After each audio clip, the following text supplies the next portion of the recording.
డిఓఎంఎస్ number 746 7 కొండల్ని 7 కొండల పరిధిలోకి తెస్తూ రాజశేఖర రెడ్డి గారు ఇచ్చిన జీవో 2007 జూన్ 2న. అలాగే జీవోఎంఎస్ నెంబర్ 747 ఇది కూడా 2007 జూన్ 2నే వచ్చింది.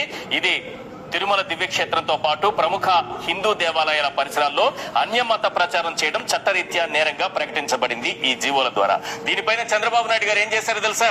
2009 ఎలక్షన్ సమయంలో ఒకసారి చూడండి సార్, ఆ 2 జీవోలను రద్దు చేస్తారని ప్రామిస్ చేశారు. ఇది నేను చెప్తున్న మాట కాదు.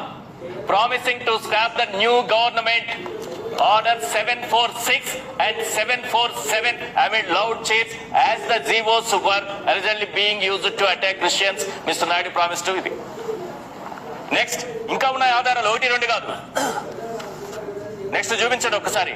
ఇది another anti Hindu from Andhra. Another anti Hindu from Andhra. Hindu వ్యతిరేకి ఆంధ్రప్రదేశ్ లో. ఎవరా అనదర్ హిందూ వ్యతిరేకి? చంద్రబాబు నాయుడు గారిని ఉద్దేశించి ఆ రోజు టి హనుమాన్ చౌదరి గారు చంద్రబాబు నాయుడు గారికి రాసినటువంటి లేఖలోని అంశం. ఆయనకు ఒక లెటర్ రాశారు. ఏం రాశారు, ఎందుకు రాశారు? ప్రజ్ఞాభారతి అనేటటువంటి సంస్థను ఆయన నిర్వహిస్తున్నారు.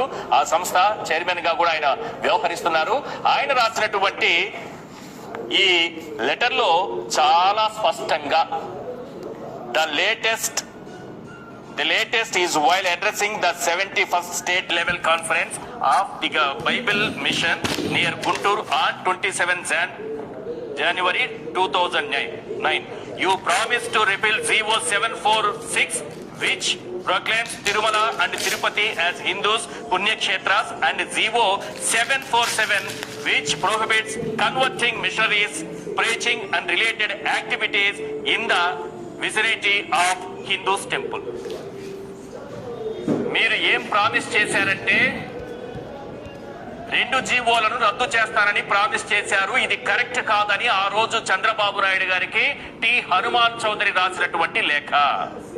అంటే తిరుమలలో అన్యమత ప్రచారం చేసుకునే విధంగా నేను అనుమతిస్తాను క్రిస్టియన్ మిషనరీస్ కి అని చంద్రబాబు నాయుడు గారు ప్రామిస్ చేశారు. Naidu promises separate corporation for Andhra Christians. చూసారా ఈ దుర్మార్గాన్ని? ఏం చెప్తున్నారు? రాజశేఖర రెడ్డి గారు 2 కొండలు చేశారట. ఆయన 7 కొండల్ని 7 కొండల పరిధిలోకి తీసుకొస్తూ జీవో ఇస్తే దాన్ని రద్దు చేస్తానని ప్రామిస్ చేసే ఏకైక వ్యక్తి చంద్రబాబు నాయుడు గారు. దాన్ని రద్దు చేయడంతో పాటు హిందూ దేవాలయాల వద్ద మీరు వెళ్లి అన్యమత ప్రచారం చేసుకోవచ్చు, అలాంటి అవకాశం నేను కల్పిస్తాను, ఆ జీవోలను రద్దు చేస్తాను. ఇది ఆనాటి దినపత్రికలు, ఆనాడు చంద్రబాబు నాయుడు గారికి వచ్చినటువంటి లేఖలు ఈ రోజు స్క్రీన్ పైన చూపిస్తున్నాను. ఇప్పుడు పవన్ కళ్యాణ్ గారు అడగాలి చంద్రబాబు నాయుడు గారిని, ఇది నిజమా అని అడగాలి. ఎక్కడ అడగాలి? తిరుమలకి తీసుకెళ్లి టెంపుల్ దగ్గర అడగాలి.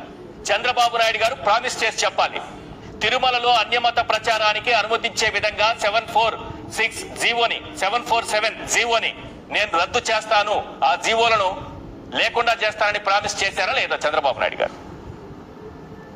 ఇలాంటి కుట్రలు చేస్తూ, ఇలాంటి ప్రామిసెస్ చేస్తూ హైందవ ధర్మానికి తానేదో న్యాయం చేస్తున్నట్టుగా, తాను లేకపోతే హైందవ ధర్మమే లేదన్నట్టుగా మాట్లాడుతున్నారు. డిఓఎంఎస్ నెంబర్